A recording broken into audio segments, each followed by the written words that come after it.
Good evening, everybody, and welcome to the 65th episode of Track Help on this fine Sunday evening after the Austrian Grand Prix, which we're not going to discuss today because why don't we discuss about the F1 movie to start off with? Now, I've got a couple of boys over here. Taha has told me he's already watched it. Nathaniel, have you watched the F1 movie yet? No, I haven't watched it yet.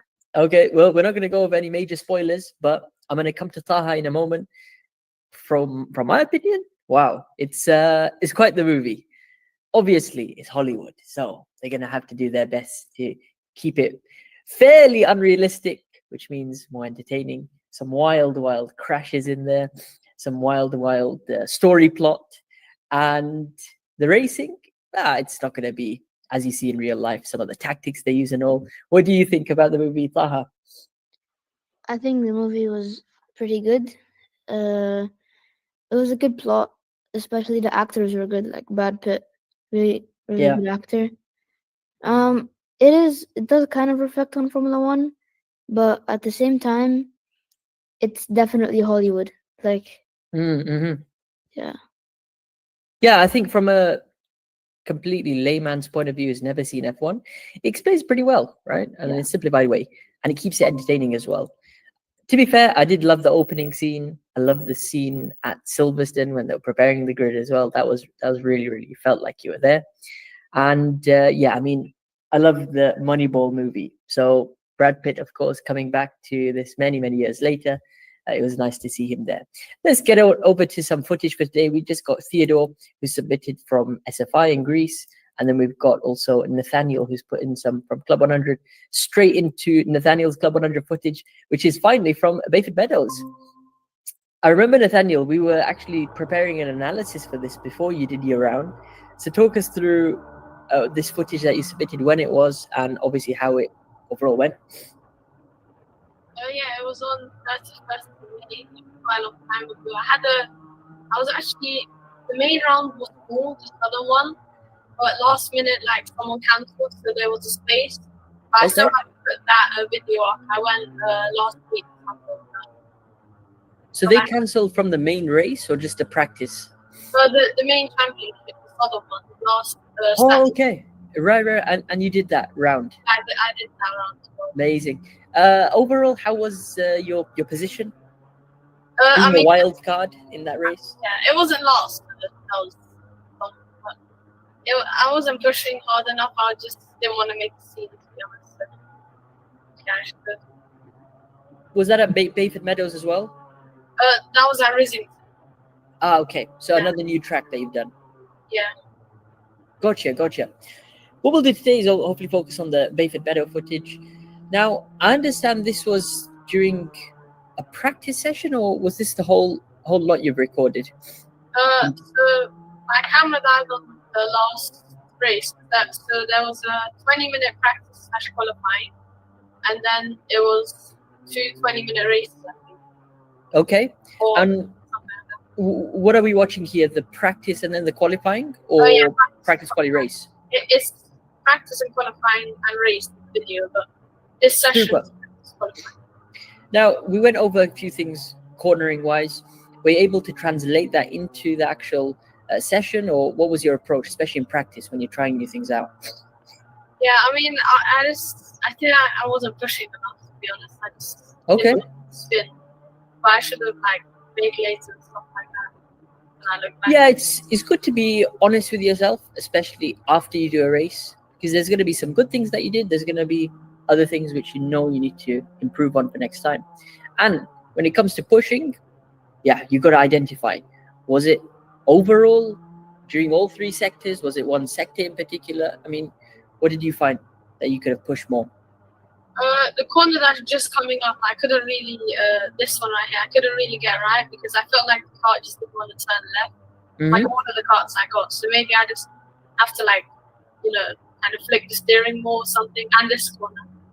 The right left. This is the double hairpin sequence. Okay, cool. I couldn't get this whole sequence. And how about the qualifying? How did qualifying go? I can't really remember, but I was at back. Based on the rolling start here, maybe 20th? No, maybe. I I think it was around like 25th, something like that. I think 25th, yeah. 30. Now, what was the strategy for the race? I had no strategy, to be honest. I mean, I know the guy in front of me right here, so I was trying to work together with him, but yeah, that's really it. I had no strategy, to be honest. Is Zach Mumba in your Club 100 race? I don't know any of the names. The only person I knew was the guy in front of me, Charlie. Okay. Yeah. Zach, if you look out for him, he's got a yellow and purple Lewis Hamilton helmet. He also has a black and yellow Alpine Star suit. He's also part of the academy. So I thought maybe, especially the guy in front of Charlie, he has a very similar helmet. If not, that might actually be Zach himself. Anyway, that's something for the future you can do. Now, next time when you have a race like this, yeah, it's a new track. That's going to be the learning process. But you want to try to maximize your results in every session. Now, what you got to do every time you hit the track is obviously take something good that you did and try something in that session which might be different. So yeah, your first practice session, you're simply acclimatizing to the layout, right? How wide the track is, how the curbs are, what the braking points are. Immediately in the next session, which would have been qualifying, I guess, you would have known, okay, I've got an idea of the braking points, I've got an idea of the line, and let me try to keep some of the good things which feel right the same, but some of the braking, let's say, into the second hairpin or the first hairpin as well. Maybe go for a slightly later one. Is it a different kart in practice, different kart in qualifying, different kart in the race? Is that how it is? So one session was practice and qualifying, and then there was a different car for the first race and second. Different car for the first race and second race. Okay, so you're able to, really get something out that practice and quali kart, in terms of understanding. And if you had an understeery car, which it sounds like you're struggling to turn into some corners, sometimes it's best to just go for an earlier break and also slow the kart down a bit more. What happens is with a understeery kart, the reason why it doesn't turn into the corner is there's less grip on the front tires, as we see some cones go flying there. When you have less grip on the front tires, then the easiest way is to either turn in earlier as well or reduce your speed more. Now that's obviously going to penalize you. You're sacrificing a bit of time, but ultimately it's about your exits, right? If we can slow the time down on entry, then hopefully we can gain the time on exits. And yeah, really in the race, it's about going for as many positions on the opening lap as possible. So what you'll see is a lot of carnage. We obviously saw over here as the race started, there were basically cones going flying, people essentially getting bumper to bumper. One very, very important thing I want to tell you, though, is for a rolling start.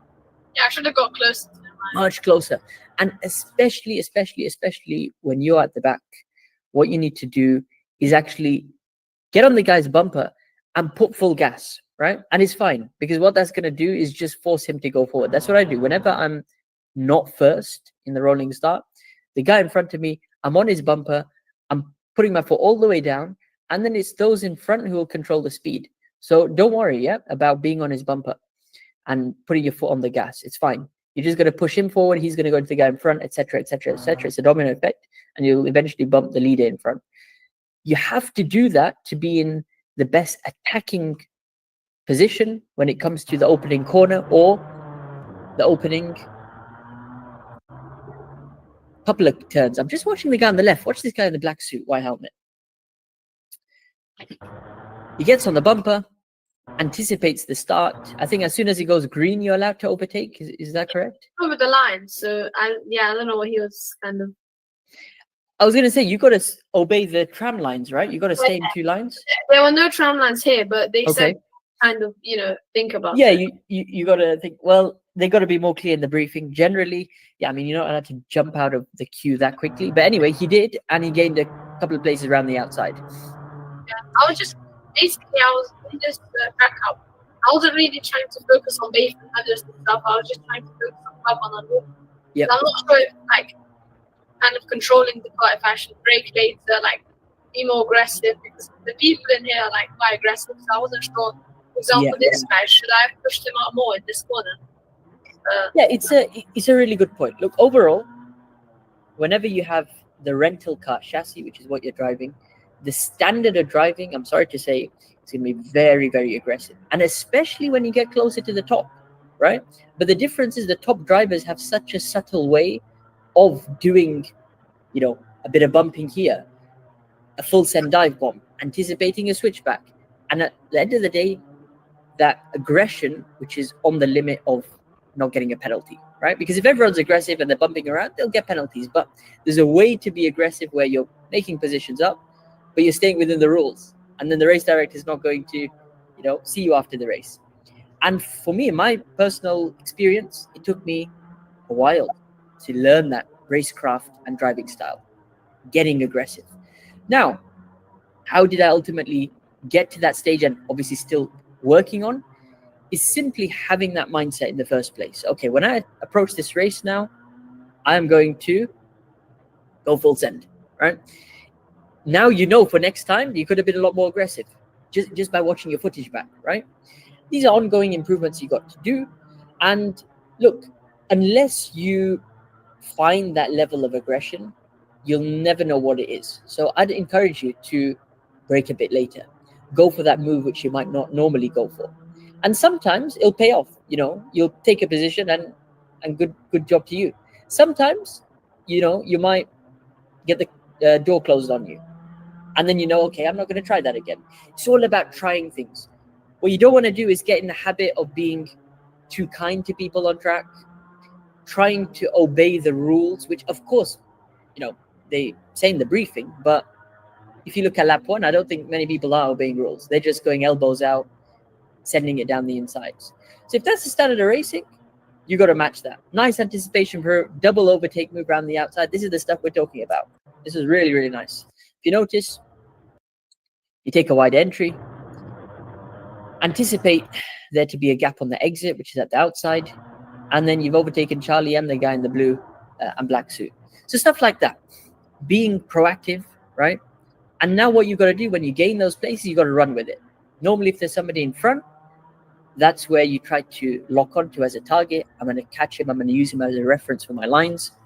And you'll quickly make up places. Let's go back to, is the race a full 20 minutes, you'd say? Yeah, race is around 20 minutes. On the last race, my GoPro died. So. No worries. It looks like you had a back and forth with guy in the Lewis Hamilton helmet here, right? Were you able to catch up to him? No, I don't think so. I was just, and I got over it. A couple of guys get you back. Very, very important to watch the whole race back and make key points about why some people passed you. For example, over here, you overtook them. Why do you think they passed you back? And I was also wondering, because in Club 100, there's 2-stroke, and in like Daytona, for example, 4-strokes. I'm not sure if you can overtake, like you can dive bomb from further back, or do you kind of have to be alongside that or not? No. Honestly, your racecraft should, as I say, be the same as long as you're driving a rental car chassis, because ultimately that bumper is there to protect you, right? And unlike an owner car chassis where you go for a dive bomb and you tag somebody, you'll go rolling over or you'll go airborne. Here, whether it's a D-Max, whether it's a Club 100, whether it's a Sodi 4-stroke, you'll see the standard of driving is very much elbows out, right? People rely on that bumper to give them extra protection. And unfortunately, that's just the reality of it, right? People will say, oh, no, this race is clean and all. You watch the onboard videos, people are bumping left, right, center. They're being aggressive. And the race director, can't have an eye on every driver, 25, 30 guys. So especially when you're not vying for the top places, this is a chance for you to be aggressive. I'm not saying to take somebody out, but definitely anticipate any chance to overtake, anticipate the chance to go for a dive bomb. Really, when it comes to overtakes, the best way is to get the best possible exit out of a corner and then try to take the inside line going into the next turn. So you use that good exit to get alongside them on the straight and then claim the inside line. Dive bomb is a bit more risky, but it just forces you to master late braking, and late braking is not necessarily a bad thing in these karts. Remember, these are more powerful than the Sodis, so late braking, you can be rewarded for it, and obviously get that added power back with the acceleration, unlike a Saudi, which might bog down too much if you lose all the revs. Overall, how did this race finish then? A lot of back and forth between these three guys. Yeah, I finished higher than I started by, I think, 2 or 3 positions. But Not bad then. Not bad. What about race 2? I know we didn't get much of race 2. it's in the description. I put the time. Race 2, how did you start and then finish? I know the GoPro died though. Yeah, race 2 was, I got up to pace in race 2, like at the kind of middle to end, but I couldn't really use it because I was falling behind in like the first part, and in the middle I got up to pace, so I kind of started catching up, but I couldn't really overtake. Absolutely, absolutely. Do you think like from this distance I could have dive bombed, or do you kind of have to be alongside? Honestly, yeah, this is something you're going to learn with more and more experience. What I'd encourage you to, especially at this kind of distance, go for it. See what happens. The main thing is you're going to be on the gas a bit longer going into the corner, right? Because you're trying to outbrake the guy. So what you have to do, number one, is be aggressive enough to pull alongside to the inside. I like to get to the inside to do a surprise dive bomb when the guy's not looking. So you see how he glanced over his shoulder, and we just try and catch him at the right spot. We'll probably have to put it in slow-mo. He did it so quickly. If I can position my car at the outside, then he peeks back, I'm going to be on my line. I'm not going to show him that I'm taking the inside. Then he knows, okay, this guy's probably not challenging me. He still goes slightly defensive, ever so slightly. But yeah, you've got to pull into the inside at full speed. And then whilst you're going for that move, right, then you've got to calculate the braking.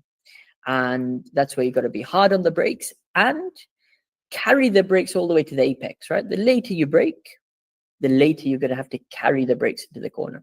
So we're going to flip the mindset from early brake, early gas, and early gas before the apex to now claiming the inside line, number one, sending it all the way to the opposite side. So you're on the right here, go to the left, lay on the brakes, and then hold that braking into the apex because you'll need that. If you brake too early, you'll allow the guy to be side by side or maybe go around the outside and fight back. Yeah.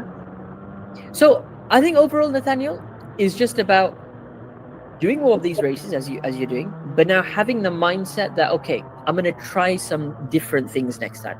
So here you got a great template of what a race looks like when you're not pushing, maybe when you're trying to respect the other drivers as well. Why not next time we add a bit of aggression into that? We try and go for moves that we might not normally go for, right? We try late braking and some dive bombs. Try something different now, and you'll always find good and bad in trying those things. Continue doing the good things, adjust the things that maybe didn't work out too well, and then analyze and prepare for the next race. Any other questions before we move on to the next driver? I had a kind of general question. I was looking into Club 100 next year to maybe the championship. Do you think there's 8 rounds in that and it's across 8 months? With like 8 normal testing, which is half an hour, so would like 4 hours of testing be enough for the year?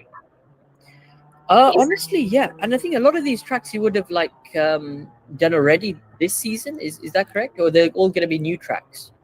They're mostly going to be new, but the Club 100 does a pre-testing, which is like 10 minutes. So right. Doing that for every round and then doing like 8 testing on the round. Gotcha. Well, the tracks where you feel you need to do more and more practice, then yeah, definitely spend the time and effort going there and doing that testing. So for example, something like Bayford Meadows, where you've never been before. Other tracks, again, do it if you can. Otherwise, you have the experience already at them. I was just wondering if 2 times a month is kind of enough driving with it. I think that's plenty enough. Of course, more track time you get, the better. But what you want to do is maximize that track time. So set some objectives, right? And each session that you do have a clear goal in mind. I'm going to work on the line for sector 1. I'm going to work on the line now for sector 2, and then strip it down to the basics. Okay, how's my braking point looking for turn 2? How's my braking point looking for turn 3? Is it too early? Is it too late? Am I missing the apex? Okay, that probably means I need to brake a bit earlier. That probably means I need to turn a bit more, right? And all of this, you want to be logging in your driver logbook, as we discussed a few weeks ago. So what you're doing now is having a schedule for practice sessions, but you need to try to maximize the value from that by going really in depth with your analysis in terms of setting objectives, writing about the car performance, writing how that line potentially affected certain corners, and then seeing what works well in relation to your timings. And if your timings are getting better and better, then you stick to that line. If your timing suddenly goes slower and slower, you can change that line back again. Yeah, thank you. That's perfect. Thank you. No worries at all. Thank you so much for joining today, Nathaniel. What we're going to do is take a couple of comments from our YouTube chat. We've got Arjun, who's saying, how do you make a career out of karting? And that's honestly a great question. When it comes to trying to make a career out of karting, number one, define your age and your budget.